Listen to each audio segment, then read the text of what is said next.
But it could definitely be a punishing pick and allow this Ezreal some space. The follow-up for it, though, with Ezreal, a little bit risky, a little bit shaky. Oh, man, he did it! But this is not a combo about the bottom lane.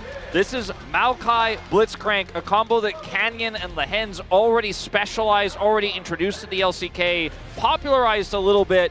So they're taking a page out of Genji's book here with this lock-in. Udyr is an interesting choice. He's the only one that we've really seen find a lot of success on this champion. And you can hear in the Gyeongshu Indoor Stadium that this is not a pick that people are super psyched about, because Udyr has certainly come with its series of caveats. Misfortune for the first time this series. A lot of change-ups. Let's dive onto the rift for game number 4, and possibly the last of the series if the 5P is to happen. The Maokai, but it looks like Keen also was expecting that, starting on Wolf instead, and Keen doesn't want to go that far in, as we do has the early ward being taken out. Valkyrie out of Chovy, as we could see there. I mean, they lose going to be the dragon. Yeah, they lose the dragon, and they're not set up for... Oh, the flash comes through. Peanut finds a window here. The flash hook comes down, and the punch comes in. Another punch there from the big Bramble Man, and Peanut's able to take first blood against his opposite number. The sapling specifically, the slowdown actually ends up being huge. I still think you take that though if you are Genji. So it looks like Lehens is going to go take a quick little break, so he might need some additional time. He's also going to hype up the crowd because that's who he is. And I look at this current scenario here for Hanwha Life, and I think in order for them to end up winning... There that just want to see something different, just want to see what happens as Lehens, he heard what happened when Keria had his little bathroom break last time around. He's not the only support that can go to the bathroom in the game. I mean, I feel like Delight should just get up and like, now it's my turn. This is how it's supposed to go. It's got to be even. But instead, it's just going to be one of them per series. Now Lehens going to get back. He's like, where did my mouse go?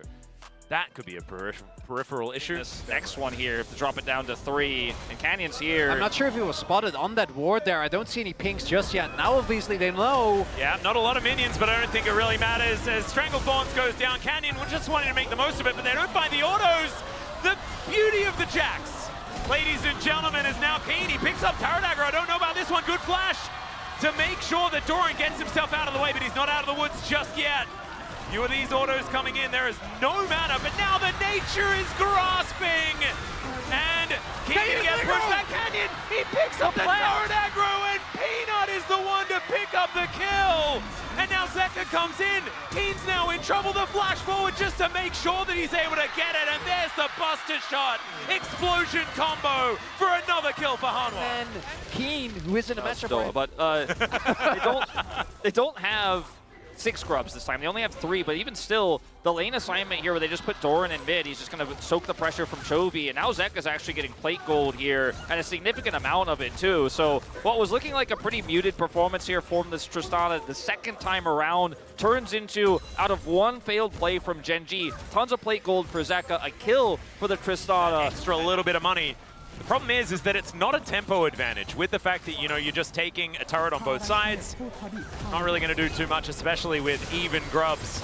And now Delight possibly in trouble. There's the flash out. Bullet time immediately as Delight gets the knock up. It's just not quite enough there. But the turnaround from Viper. Really making it through the targets he didn't want to hit.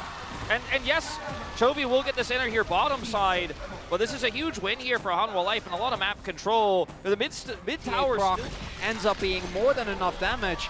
And what happens then is Genji, yes, they get the top side inner, but that's a lot of money to put into his pockets, then head mid and then look for that mid turret that we were talking about earlier. Will really solidify the control over the map that Hanwha Life has. Just whoa, that's the flash head buff Hove as they look for some damage onto Delight, but don't really find any of it at all. And now Lehens just a little bit too far forward. The Mystic shots are landing, but the will is unbreakable.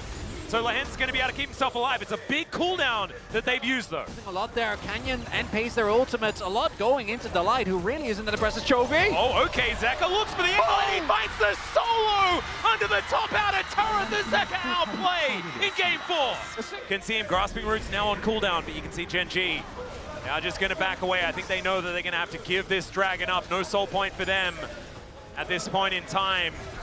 And this is feeling like Hanwha Life Esports actually finding a little bit left in the tank, finding a little bit more.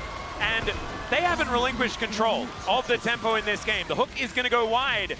but they're the ones that are utilizing first move on map so well. Can Gen G fight it back though? That's the question. As Keen just running towards Delight, but Doran says no, you will not kill my support. So much damage down onto Keen now, and it's Zeka that's able to help. Doran grabbed that kill, and now Viper with the true shot barrage. The hook comes through. Doran finding an extra one. Chovy this time he's able to take one, but he's the last man standing. As look at that, the leapfrog from Zeka, but he's going to be moved back towards mid lane with that disengage cone, as Valdez would say, but it's only Chovy left. I mean, it already was a pretty big disaster. Zeka first finds the outplay on top, then starts Goomba stomping this position. How do you actually make this comp function, right? Because if Keen walks up, he gets hooked. If Lands finds a big pick, could be something. Yeah, that's Headbutt Pulp. It's only onto Peanut here as the Stranglethorns does go down, but Twisted Advance is one heck of an ability, and that gets him out of there. True Shot Barrage now landing onto 2, and Keen, all he can do is run. You can see now Zeka getting caught out just a little bit, but he will survive. Viper, that Fog of War is now Viper wanting to take matters into his own hands. That's another hook, but it hits the air this time. And Home Life, they lose no one. That's a lot of cooldowns. Otherwise, not too much more, and they're still going to move over towards this Baron. Everyone's so low on the side of Gen G. It's There's really no difficult to TPs. contest. There's no TPs. You say they can't back. They're going to come over and contest anyways, it looks like, or at least Land is coming over. But I mean, they're going to look at it, but I don't know whether Canyon can get in here. He walks over, but Peanut says nope. They're a little bit too fast. And now a 6,000 gold lead is what we're approaching. The Red Bull Baron power play hasn't even gotten started yet. And Life Esports, they're looking to try and, like, they're pulling out the record now. Silver Scrapes is coming, ladies and gentlemen. Maokai, which in of itself, obviously, has a lot of ways to get away from damage, has his ultimate, has Locket, has Randwinds. Yep, lots of health and stuff. And then everyone else has either multiple jumps, can hook you back, and just immediately blow you up in the case of Blitz. And we already saw that. Like, Delight gets a hook, gets a punch, and then you kill him maybe, but whoever kills him is just also going down. There's no way out. It's just so, it's almost... And yours is pretty dark. Delight is just going to be such a menace. Like, it's win more versus win more, and Home Life Esports are winning. That's the problem here for Gen G. It's so hard to find your way back in without a miracle play, without something huge happening that catches them off guard. And this is now Peanut taking that front foot. They are just going to use the ultimate to zone. The hook is going to come through as well, but it's just an uppercut. Lahan's just going to walk it off. Still the turret goes down, and that's what they were looking for. To go back as Lahan's, you know he's looking, yes, Flash, you know he needs to make a hero play for this to work out, but I feel like Home Alive, the counter engage is just so nuts as the TP comes in. Yeah, the Nature's Grasp is already there. They're trying to hold him into position. There is the knock-up. Lahans does press his R button in time, and Viper is presented for his team, but it's not going to be followed up on. And into the backline goes Doran. He gets his Stranglethorns, and it does nothing because he just jumps out of the way. The Twisted Advance, and Pace can't flash away from it. He'll be going down here as Zeka just chases forward. It's a double kill, and that is going to be Silver Scrapes queued up for the second time this year, spring and summer. We're going to 5. And Gen G, if they're going to get the Pentafeet, they are going to have to earn it. This was not the one-sided series that most predicted. Maybe it'll be the series that Ox predicted if Hanwha can get it done back-to-back, as he gave it a 5-er for Hanwha Life Esports, but he was the only one. And Hanwha Life just showing way more resilience than we gave him credit for. The Nexus still stands. They do Ended up coming back, winning Worlds.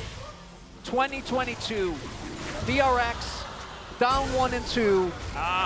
Ended up making it back, winning. And again, just the fact that we are about to go to a Game 5 in of itself is a testament to Hanwha's approval.